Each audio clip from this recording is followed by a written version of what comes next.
Hi friends and followers, ఎలా ఉన్నారు? మనమంతా సంతోషంగా ఆరోగ్యంగా ఉండాలని, ఆ శంకు చక్రధరుని చల్లని చూపులు మన అందరిపైన ఉండాలని, మనం చేసే ప్రతి పనిలోనూ ఆ సాయినాథుడి కరుణా కటాక్షాలు, దివ్యానుగ్రహం మనకు ఎల్లప్పుడూ తోడుగా ఉండాలని మీ అందరి తరపున నేను కూడా బాబా గారిని కోరుకుంటున్నాను. ఫ్రెండ్స్, మన ఛానల్ ఎవరైనా ఫస్ట్ టైం చూస్తుంటే సబ్స్క్రైబ్ చేసుకొని ఒక లైక్ ఇవ్వండి. దానివలన మన సాయినాథుని వీడియోస్ సమస్యల్లో ఉన్న మరికొంతమంది సాయి బంధువులకు చేరతాయి.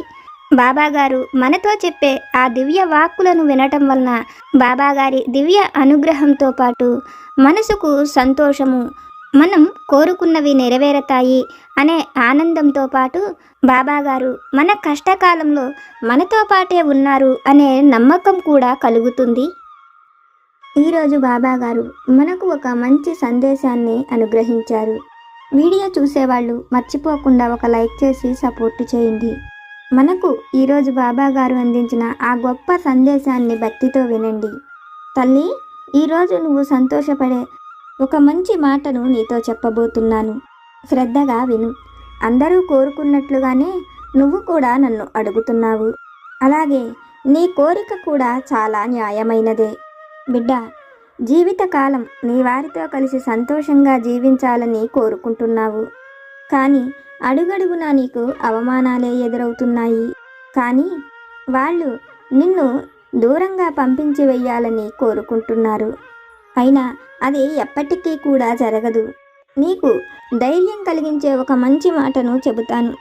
నా పైన నమ్మకంతో విను తల్లి.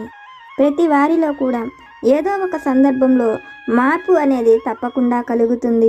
అలాగే నీ జీవితంలో కూడా నువ్వు కోరుకున్న విధంగా వారిలో ఈ మంచి మార్పు అనేది వస్తుంది.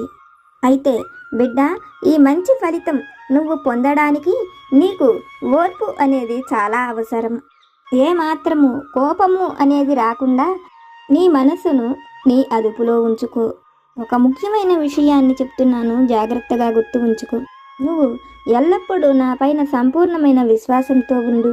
నీకు నా పైన ఉన్న విశ్వాసము, నమ్మకమే నీకు చాలా ధైర్యాన్ని ఇస్తుంది. ఎల్లప్పుడూ కూడా మనసులో నా నామాన్ని సదా స్మరిస్తూ ఉండు. నీకు నా నామస్మరణ సదా తోడుగా ఉంటుంది. అలాగే నిన్ను వెన్నంటి ఉండి కాపాడుతుంది. మళ్ళీ మళ్ళీ నీకు ఈ మాట చెబుతున్నానని విసుగు చెందకు. బిడ్డ, మంచి ఆశతో సహనంతో ఉండు. నీ పరిస్థితులు అన్నీ త్వరలోనే చక్కపడతాయి. నీ జీవితం పూలబాటగా మారుతుంది. విసుగు చెందకుండా నమ్మకంతో సహనంతో ప్రయత్నించు. నీ జీవితాన్ని మార్చుకునే మంచి అవకాశాన్ని నేను నీకు కల్పించబోతున్నాను అని మన సాయి సమర్థులు ఒక చక్కటి సందేశాన్ని మనకు అనుగ్రహిస్తున్నారు. మన సాయినాథుడు మనతో చెప్పే ఈ మంచి మాటలు మన జీవిత కాలము మన వెన్నంటి ఉండే సత్యాలు. ఆ సాయినాథుడు మనతో చెప్పే ఈ మాటలలోని పరమార్థాన్ని, సత్యాన్ని ఒక చక్కని కథ రూపంలో ఆ తండ్రి దివ్య వాక్కుల ద్వారానే విని తెలుసుకుందాం. వీడియోని ఎక్కడా స్కిప్ చేయకుండా చూడండి. ఒక లైక్ చేయటం మాత్రం మర్చిపోకండి. పూర్వం రంగాపురం అనే గ్రామంలో సుశీలమ్మ అనే ఒక ఆమె ఉండేది. సుశీలమ్మ చాలా గయ్యాడిది. ఆమెకు ఒక్కగానొక్క కొడుకు రాఘవుడు అనే అబ్బాయి ఉంటాడు. అతనిని పెద్ద పెద్ద చదువులు చదివిస్తుంది. రాఘవుడికి మంచి ఉద్యోగం కూడా ఉంటుంది. రాఘవుడు తల్లిలాగా కాకుండా చాలా మెతకవాడు. తండ్రి సుబ్బారాయుడు కూడా భార్య మాటకు ఎదురు చెప్పలేని భయస్థుడు. దాంతో ఆ ఇంట్లో ఏ విషయమైనా సుశీలమ్మ నోటి మీదుగా వెళ్ళిపోవలసిందే. సుశీలమ్మ ఏ విషయమైనా ఒక్కసారి కాదని చెప్తే ఇంకా ఆ ఇంట్లో ఆ పని జరగదు. చుట్టుపక్కల ఇండ్ల వారు కానీ, పొరుగురు వారు కానీ ఎవరైనా కూడా సుశీలమ్మ పేరు చెప్తే ఆమె నోటికి దడవవలసిందే. ఇలా ఉండగా సుశీలమ్మ కొడుక్కి వివాహం వయస్సు వస్తుంది. దాంతో సుశీలమ్మ ఎంతో బాగా చదివిన తన కొడుక్కి ఎక్కువ కట్నం ఇచ్చే ఒక మంచి అమ్మాయిని తనకు కోడలుగా తెచ్చుకోవాలని, తన కోడలు కూడా తను ఏది చెప్తే అది చేసేలాగా, ఆ ఇంట్లో తన మాటే నడిచేలా ఉండాలని ఎప్పుడు ఆలోచిస్తూ ఉంటుంది. దానికోసం పెళ్ళిళ్ళు సంబంధాలు చూసే వాళ్లతో మాట్లాడి తన కొడుక్కి ఒక మంచి సంబంధం చూడమని చెప్తుంది. దాంతో వాళ్ళు ఆమె ఇచ్చే డబ్బుల కోసం ఎన్నో సంబంధాలను చూపిస్తారు. ఏ సంబంధం చూసినప్పటికీ కూడా సుశీలమ్మ ఆమె నోటి గురించి తెలిసిన వారు ఎవ్వరు తమ బిడ్డను ఇచ్చేందుకు ఒప్పుకోరు. ఒక్కడే కొడుకు, ఆస్తి అంతా కూడా కొడుకుదే అయినప్పటికీ ఎవ్వరూ కూడా బిడ్డను సుశీలమ్మకు ఇచ్చి చంపుకుంటామా, ఆమె గయ్యాళితనానికి తమ బిడ్డలు కాపురం చెయ్యలేరని, వాళ్ళు కోరిన కట్న కానుకలు ఇచ్చి గొప్పగా వివాహంగా జరిపి మరి ఆ ఇంటికి పంపినప్పటికీ వాళ్ళు ప్రశాంతంగా కాపురం చెయ్యలేరని, అందుకోసం తమ పిల్లలకు సుశీలమ్మ కొడుకుకు ఇచ్చి వివాహం చెయ్యమని ఎవ్వరూ కూడా ఆ చుట్టుపక్కల గ్రామాల వారు ఇచ్చి వివాహం చేసేందుకు ఒప్పుకోరు. పొరుగు గ్రామాల నుంచి వచ్చిన వారు కూడా సుశీలమ్మ విషయం తెలిసి దూరంగా వెళ్ళిపోతూ ఉంటారు. దాంతో సుశీలమ్మ కట్న కానుకలు లేకపోయినప్పటికీ ఏ పేదింటి పిల్లనైనా తన కొడుకు ఇచ్చి వివాహం చేసేందుకు ఎదురు చూస్తూ ఉంటుంది. కనీసం పేదవాళ్ళు కూడా తమ బిడ్డను సుశీలమ్మ కొడుకు ఇచ్చి వివాహం చేసేందుకు ఒప్పుకోరు. దాంతో బాగా ఆలోచించిన సుశీలమ్మ ఒకరోజు తన అన్నను పిలిచి తన మనసులో ఉన్న మాటను చెప్తుంది. నీ కూతుర్ని నా కొడుకు ఇచ్చి వివాహం చెయ్యి. నా తరువాత ఈ ఆస్తంతా కూడా నా కొడుకుదే. అంటే ఈ ఆస్తంతటికి నీ కూతురే కదా వారసురాలు, కాబట్టి నా మేనకోడల్ని నా కొడుకు ఇచ్చి వివాహం చెయ్యి అని అడుగుతుంది. అన్నను భోజనానికి పిలిచి సుశీలమ్మ ఆ మాట అడగడంతో అన్న తన చెల్లెలి మనసులోని మాటను అర్థం చేసుకుని సుశీలమ్మతో నా కూతురికి వివాహం కాకపోయినా పర్వాలేదు, అంతేకాని నేను నీ ఇంటికి నా కూతుర్ని పంపను. మనం చిన్నప్పుడు అనుకున్నది నిజమే, ఆ పిల్ల పుట్టినప్పుడే నా బిడ్డను నీ కొడుకు ఇచ్చి వివాహం చేస్తానని అప్పుడు అన్నాను. కానీ ఇప్పుడు ఆ పరిస్థితిలో లేదు. అయితే నువ్వు ఎంతోమంది బయట వాళ్ళ ద్వారా నీ కొడుక్కి వివాహం చెయ్యాలని, ఎన్నో గొప్ప కట్న కానుకలను పొందాలని కూడా ఆశపడ్డావు. ఆఖరికి పేదింటి స్త్రీ కూడా నీ కొడుకును వివాహం చేసుకోవడానికి ఒప్పుకోలేదు. ఎందుకంటే నీ నోరు అంత మంచిది కాదు. ఈ విషయాలు అన్నీ కూడా నాకు తెలుసు. నేను ఎప్పుడో చిన్నప్పుడు ఆ మాట అన్నప్పటికీ ఇప్పటి వరకు ఈ విషయమై ఎందుకు అడగలేదో నీకు కూడా తెలుసు. నీ నోరు ఎటువంటిదో నీకు తెలుసు. కాబట్టి నా బిడ్డను నీ ఇంటికి కోడలుగా పంపనని అన్న ఆ విషయాన్ని తన చెల్లెలితో చెప్పి అక్కడి నుంచి వెళ్ళిపోతాడు. సుశీలమ్మ తన అన్న చెప్పిన మాట వినడంతోనే తనకు ఆశ్చర్యం కలుగుతుంది. ఏది ఏమైనా తన కొడుకు మాత్రం ఒక చక్కటి అమ్మాయిని చూసి వివాహం చెయ్యాలని సుశీలమ్మ ఎన్నో ప్రయత్నాలు చేస్తూ ఉంటుంది. అయితే ఒకరోజు సుశీలమ్మ ఇంటి పక్కనే ఉండే మంగతాయారు సుశీలమ్మ తన అన్న ఇంటికి వచ్చి వెళ్ళిపోయన్న విషయాలను తెలుసుకుని సుశీలమ్మతో, నీ అన్న కూతుర్ని నువ్వు నీ కొడుకు ఇచ్చి వివాహం చేసుకోవాలి అని అనుకున్న ఉద్దేశం వలన నేను ఏ రోజు కూడా నా మనసులో మాటను నీకు చెప్పలేదు. నీ కొడుక్కి మా బావగారి కూతురు మీనాక్షి ఉంది. ఆ అమ్మాయిని ఇచ్చి వివాహం చేయాలని అనుకున్నాను. మీనాక్షిని మీరు చిన్నప్పుడు కూడా చూశారు. ఆ అమ్మాయి చాలా అందమైనది. పట్నంలో పెద్ద చదువులు కూడా చదువుతున్నది. మీనాక్షిని నీ కొడుకు ఇచ్చి వివాహం చేసుకుంటానంటే ఆమెను నీ కొడుకు రాఘవులకు ఇచ్చి వివాహం చేస్తాను. ఎందుకంటే మీనాక్షి ఆస్తి అంతా కూడా మీదే అవుతుంది. మీనాక్షి తల్లిదండ్రులకు తను ఒక్కతే కూతురు. ఆమెకు 10 ఎకరాల భూమి, ఒక సొంత ఇల్లు కూడా ఉంది. ఆ ఆస్తి అంతా కూడా నీ కొడుకు రాఘవుడిదే అవుతుందని ఆ అమ్మాయి విషయాలన్నీ కూడా ఆమెతో చెప్తుంది. మీనాక్షి విషయాలు విన్న సుశీల ఎంతో సంతోషపడుతుంది. ఎందుకంటే మీనాక్షిని తను ఎన్నోసార్లు చూసింది. ఆమె చూసేందుకు అందంగా ఉండడమే కాకుండా తను నిజంగానే వస్తు సహా మెతకది. కాబట్టి మీనాక్షిని తన కొడుకు ఇచ్చి వివాహం చెయ్యటం వలన తను ఎప్పుడైనా తన కోడల్ని ఏదైనా అన్నా కూడా మీనాక్షి పట్టించుకోదని, మీనాక్షి తనకు ఎదురు సమాధానం కూడా చెప్పలేదని ఆలోచించిన సుశీలమ్మ తన కొడుక్కి మీనాక్షిని ఇచ్చి వివాహం చేసేందుకు ఒప్పుకుంటుంది. అందరూ ఒక మంచి రోజున రాఘవుడికి సుశీలకు వివాహం జరిపిస్తారు. వివాహమైన 10 రోజులు గడిచిన తరువాత నుంచే సుశీలమ్మ ప్రతి విషయంలోనూ మీనాక్షితో పోట్లాడుతూనే ఉంటుంది. మీనాక్షిని ఏదో ఒకటి సాధిస్తూనే ఉంటుంది. ఇదేమి నీ పుట్టినిల్లు కాదు. బారెడు పొద్దెక్కేదాకా పడుకుంటే పని ఎవరు చేస్తారు? ఇంటి పని అంతా కూడా కోడలుగా నువ్వే చెయ్యాలి. ఈ విషయాలన్నీ తెలిసి కూడా నువ్వు పొద్దున్నే లేవట్లేదని తెల్లవారుజామున 3ంటికే నిద్ర లేచినప్పటికీ సుశీలమ్మ మీనాక్షిని సాధిస్తూనే ఉంటుంది. ఇంటి పని దగ్గర నుంచి వంట పని వరకు అన్ని పనులు కూడా మీనాక్షి సుశీల ఏమి మాట్లాడినా వినిపించుకోకుండా ఆ పనులన్నీ కూడా చేసి పెడుతూ ఉండేది. సుశీలమ్మ ప్రతి పనిలోనూ మీనాక్షిని సాధించినప్పటికీ మీనాక్షి వంట చేస్తున్నా కూడా సుశీలమ్మ నీ ఇంట జరిగినట్టు ఈ ఇంట్లో ఏది జరగదు. పట్నంలో చదువుకొచ్చాను కదా అని ఇలా చేస్తారా అని ప్రతి పనిలోనూ కూడా సాధిస్తూనే ఉండేది. ఎప్పుడైనా భర్త సుశీలమ్మతో మీనాక్షిని ఆ విధంగా అనద్దని, తను ఎప్పుడు ఏ విషయంలోనూ తనను నోరు తెరిచి నిందించటం లేదని, ఇంటి పనులన్నీ కూడా చక్కగా చేస్తున్నప్పటికీ నువ్వు నువ్వు మీనాక్షిని ఆ విధంగా మాట్లాడొద్దని రాఘవుడు ఎన్నోసార్లు చెప్పేవాడు. రాఘవుడు ఏమి చెప్పినా కూడా సుశీల వినేది కాదు. ఇంకా రాఘవుడి చేత తనను అనిపిస్తున్నదని, పైకి మౌనంగా కనిపిస్తున్నప్పటికీ భర్తను తన కొంగున కట్టేసుకున్నదని ఇలా ఎన్నో మాటలను నిందిస్తూనే ఉండేది. సుశీలమ్మ ఏది మాట్లాడినా కూడా మీనాక్షి మాత్రం ఎదురు సమాధానం చెప్పేది కాదు. అయితే అలాంటి స్థితిలో ఉన్న మీనాక్షిని చూసిన మామగారు, భర్త రాఘవుడు ఇద్దరూ కూడా బాధపడుతూ ఉండేవారు. ఎలాగైనా సుశీలమ్మలో మార్పు రావాలని కోరుకుంటూ ఉండేవాళ్ళు. ఇలా ఉండగా ఒకరోజు మీనాక్షి ఇంటి పనంతా చేస్తున్న సమయంలో సుశీలమ్మ పెరటిలో ఉన్న ఆవుల దగ్గరకు వెళుతుంది.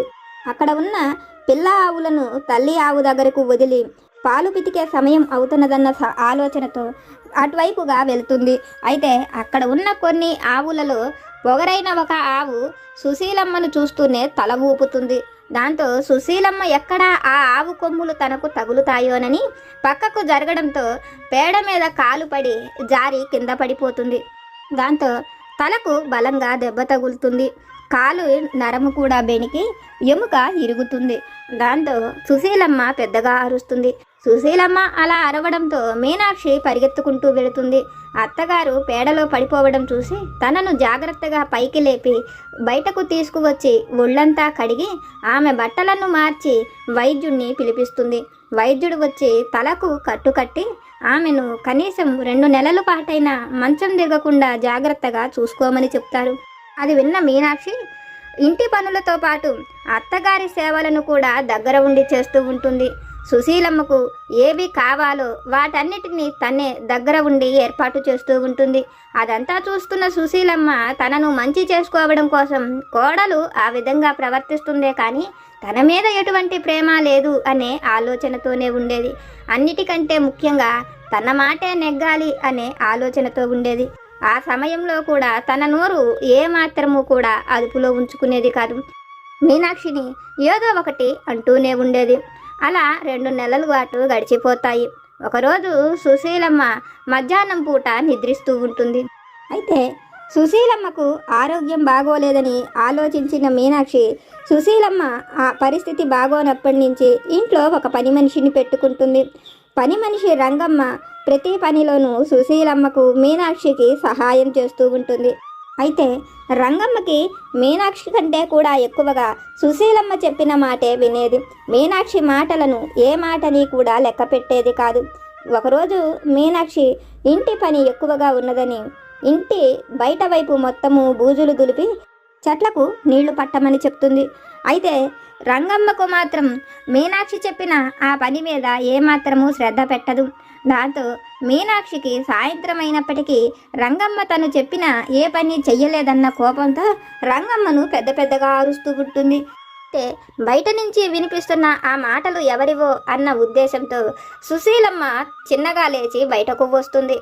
పెద్ద పెద్దగా అలా అరుస్తున్నది తన కోడలేనని చూసి ఆశ్చర్యపోతుంది.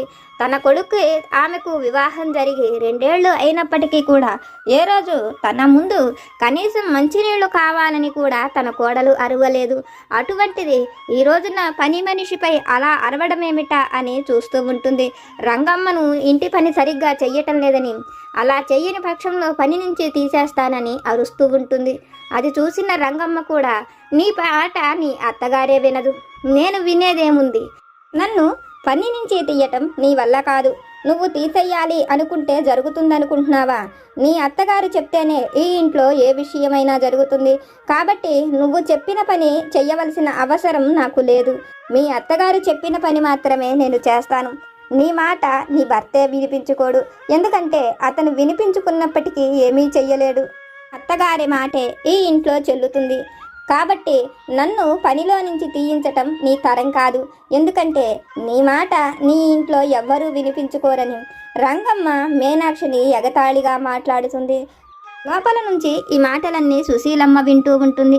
అయితే బయటున్న మీనాక్షి మాత్రం తన అత్తగారి గురించి ఇంకొక మాట మాట్లాడిన రంగమ్మను ఊరుకోనని, తన అత్తను తనను ఎంతో ప్రేమగా చూసుకుంటుందని, తన మాటే గరుకుగా ఉంటుంది కానీ తన మనస్సు వెన్నని, ఈ ఇంటికి పనికి వచ్చిన పని మనిషివైన నువ్వు నా అత్తను ఒక్క మాట అనడానికి కూడా ఊరుకునేది లేదని, తనకు తల్లిదండ్రులు లేకపోయినప్పటికీ అంతకంటే ఎక్కువ ప్రేమను తన అత్తగారు తనపై చూపిస్తున్నదని, మనం చేసే పనిలో తప్పు ఒప్పులను సరిచేసేందుకు మన తల్లిదండ్రులు మనల్ని ఏదైనా అనే హక్కు ఉంటుందని, అలాగే ఇప్పుడు తన అత్తగారికి తనపై అంత హక్కు ఉన్నదని, అందుకనే తన అత్తగారు తనను తప్ప మరి ఎవరిని కూడా ఆ విధంగా మాట్లాడరని, పని మనిషివైన తనను కూడా ఎప్పుడు అలా మాట్లాడలేదని, తను తన సొంతం అనుకోబట్టే తన అత్తగారు ఆ విధంగా ప్రవర్తిస్తున్నదని, వాళ్ళ మధ్య ఇంకా ఏ విషయంలోనూ రంగమ్మ కల్పించుకుంటే ఊరుకునేది లేదని పని మనిషికి గట్టిగా మాట్లాడుతుంది.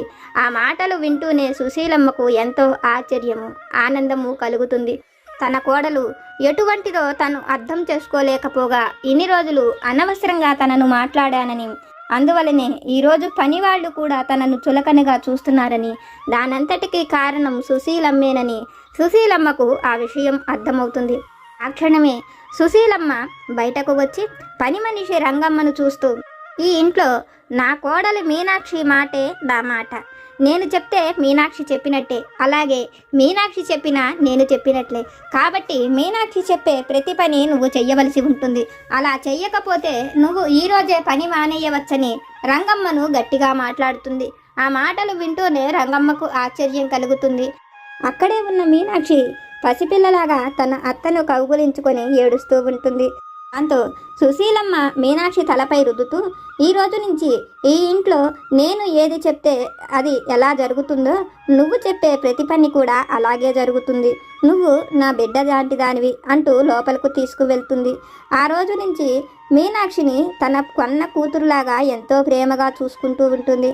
అయితే సుశీలమ్మలో ఇంత గొప్ప మార్పు రావడం చూసిన రాఘవుడు, అతని తండ్రి సుబ్బారాయుడు కూడా ఆశ్చర్యపోతారు. వాళ్ళు ఇద్దరూ కూడా ఎంతో సంతోషిస్తారు. అయితే ఒకరోజు రాఘవుడు తన భార్య మీనాక్షితో, నేను నిన్ను ఈ ఇంటికి వచ్చిన తరువాత ఎప్పుడూ ఏది అడగలేదు, అట్లాగే నా తల్లిలో మార్పు రావాలని నేను ఎన్నోసార్లు కోరుకున్నాను, ఎంతోమంది ఆమెకు చెప్పి చూశారు, నా మేనమామే తన కూతుర్ని ఇచ్చి నాకు వివాహం చేసేందుకు నిరాకరించాడు, నా తల్లి ఆలోచన మాట అటువంటి కఠినంగా ఉంటుంది, అటువంటి ఆమెను నువ్వు ఎలా మార్చగలిగావని అడుగుతాడు.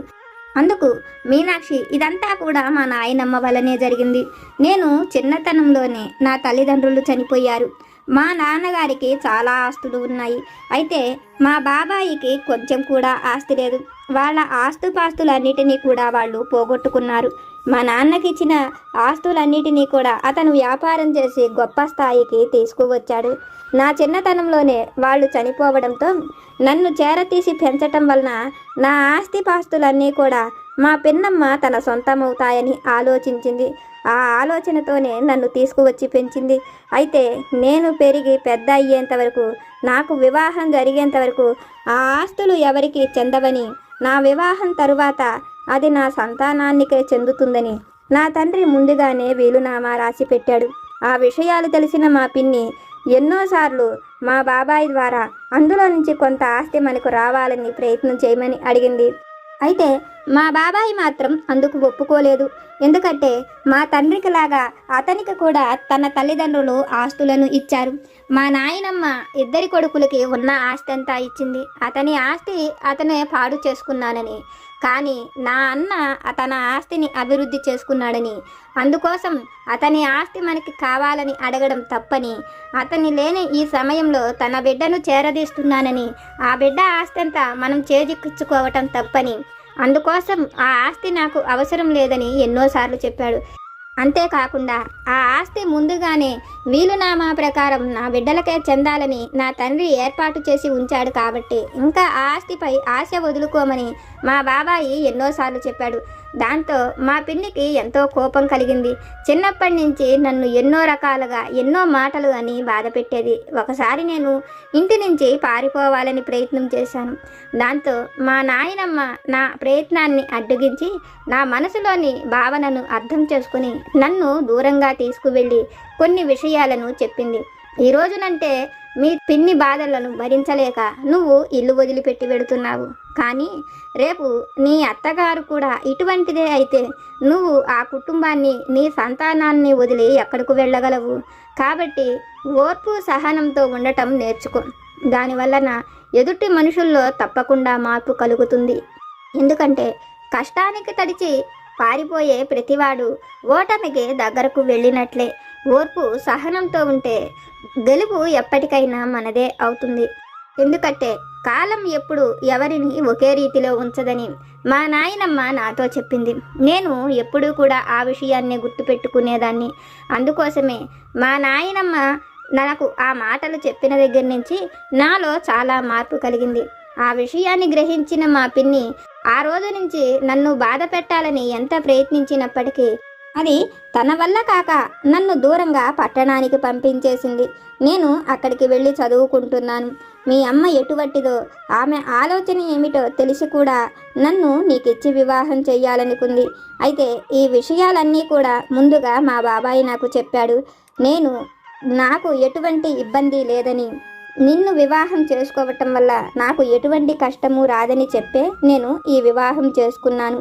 ఎందుకంటే మీ అమ్మ ఎటువంటిదైనా నువ్వు మంచివాడివని మా బాబాయి ముందుగానే చెప్పాడు. అందుకోసమే నేను ఈ వివాహానికి ఒప్పుకున్నానని చెప్తుంది. మీనాక్షి చెప్పిన మాటలు విన్న రాఘవుడు మీనాక్షిని చూస్తూ, మొదట నువ్వు నన్ను విడిచి వెళ్ళిపోతావనుకున్నాను. మా అమ్మ పెట్టే కష్టాలను చూసి నువ్వు నా దగ్గర ఉండవనుకున్నాను.